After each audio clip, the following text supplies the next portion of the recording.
MDH biryani મસાલા, પારંપરિક બિરયાનીનો અસલી સ્વાદ. असली मसाले सच सच MDH.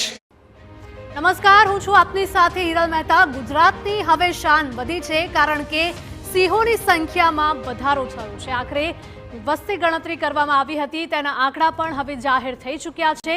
ગુજરાતમાં 891 સાવજ સિંહની ગણતરીનો આંકડો જાહેર કરાયો છે. મુખ્યપ્રધાન ભૂપેન્દ્ર પટેલે સત્તાવાર આંકડો જાહેર કર્યો છે. ત્યારે વર્ષ 2020માં ગુજરાતમાં અંદાજે 674 સિંહ હતા.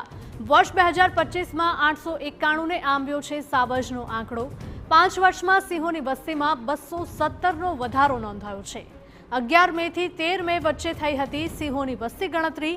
નર સિંહની સંખ્યા 196, માદા સિંહની સંખ્યા 330 છે.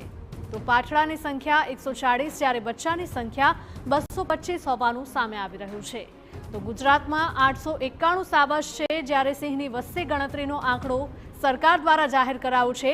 મુખ્યપ્રધાન ભૂપેન્દ્ર પટેલે સત્તાવાર આંકડો જાહેર કર્યો છે. વર્ષ 2020માં ગુજરાતમાં અંદાજે 674 સિંહ હતા.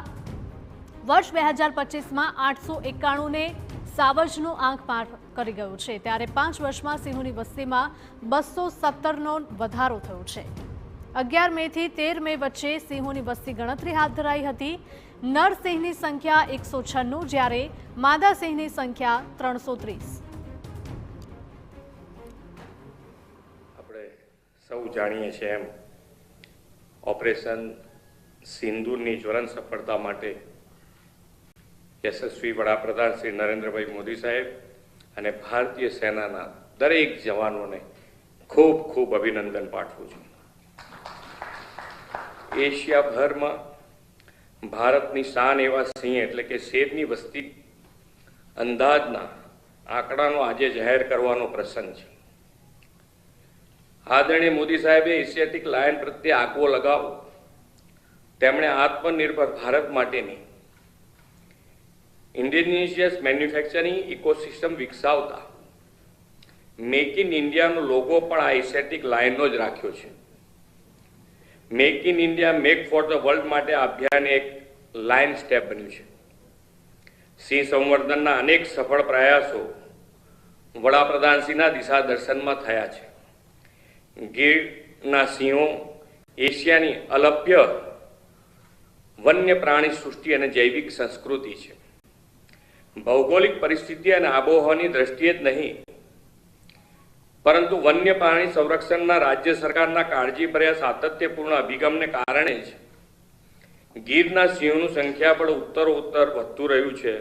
એ તાજેતરની સિંહ વસ્તી ગણતરીથી પરથી ફલિત થાય છે.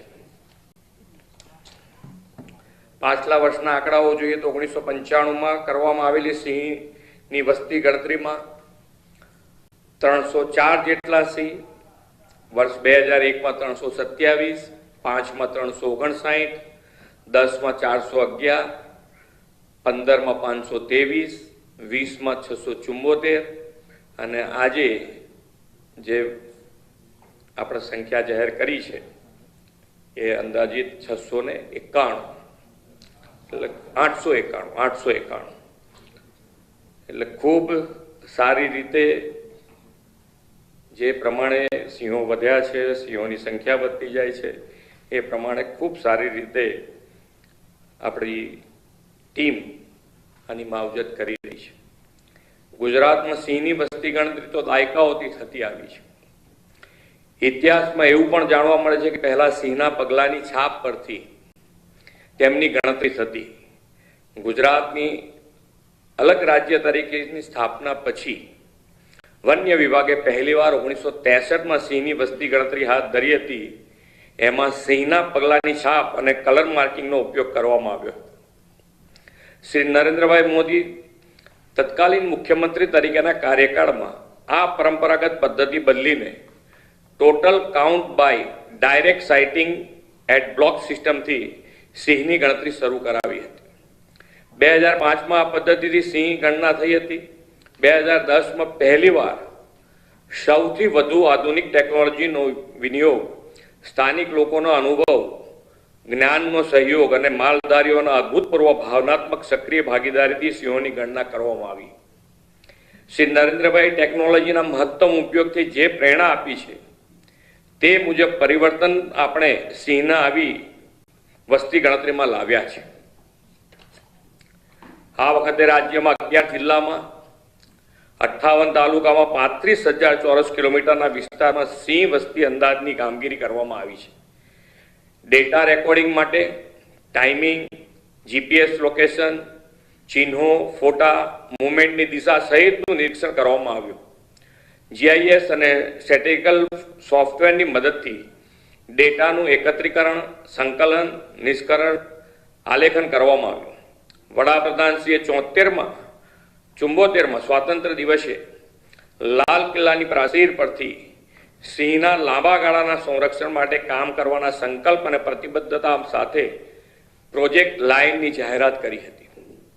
આ પ્રોજેક્ટમાં સિંહના હેબિટેટ અને વસ્તી પ્રબંધન, વન્ય પ્રાણી આરોગ્ય, માનવ અને પ્રાણી ઘર્ષણ, સ્થાનિક લોકોનો સહકાર, પ્રવાસન વિકાસ, વૈજ્ઞાનિક સંશોધન અને તાલીમ, ઇકો ડેવલપમેન્ટ તેમજ જૈવ વિવિધતાના સંરક્ષણ જેવી બાબતોને આવરી લેવામાં આવી. તાજેતરમાં તેમના હસ્તે લાયન 2047 વિઝન ફોર ધ અમૃતકાળ શીર્ષક સાથે પ્રોજેક્ટ લાયન દસ્તાવેજ જાહેર કરવામાં આવ્યો છે. વધતી જતી સિંહ વસ્તીના સુચારુ સંચાલનમાં અને સિંહોના રહેઠાણને સુરક્ષિત અને પુનઃસ્થાપિત કરવામાં, રોજગારી સર્જન અને સ્થાનિક સમુદાયની ભાગીદારીમાં વધારો કરવામાં પ્રોજેક્ટ લાયન 2047 મહત્વની ભૂમિકા ભજવશે તેનો પણ આ દસ્તાવેજમાં ઉલ્લેખ કરવામાં આવ્યો છે. આદરણીય વડાપ્રધાનશ્રીએ સિંહના સંવર્ધનમાં જનભાગીદારીને મહત્વનું પાસું ગણાવ્યું છે. આપણે પણ ગીર પ્રદેશમાં સિંહ અને માનવ વસ્તીના સહઅસ્તિત્વના અસંખ્ય ઉદાહરણો જોયા છે. ગીરનું અભિન્ન અંગ એવા સિંહ અને અન્ય વન્ય પ્રાણીઓ જે ગીરના જંગલોમાં વિચરે છે તે વનો અને વનરાજની જાળવણી કરવાની સહિયારી જવાબદારી આપણી જ છે. આપણે સૌ સાથે મળીને સહ અસ્તિત્વના સિદ્ધાંતને વધુ પ્રોત્સાહિત કરીને તે સમયની માંગ છે. સૌ સિંહ પ્રેમીઓ અને વન વિભાગના સિંહ સંવર્ધન માટેની પ્રતિબદ્ધતાથી રાજ્યમાં સિંહોની વસ્તીના વધારા માટે સૌ ટીમને ખૂબ ખૂબ અભિનંદન પાઠવીને વિરમું છું. MDH કિચન કિંગ મસાલા રસોડામાં હોય તો આપણે કાંઈ પણ બનાવી શકીએ છીએ. રીંગણાનો ઓળો, બટેટા ફુલાવર, ભીંડી મસાલા અને બીજું ઘણું બધું. MDH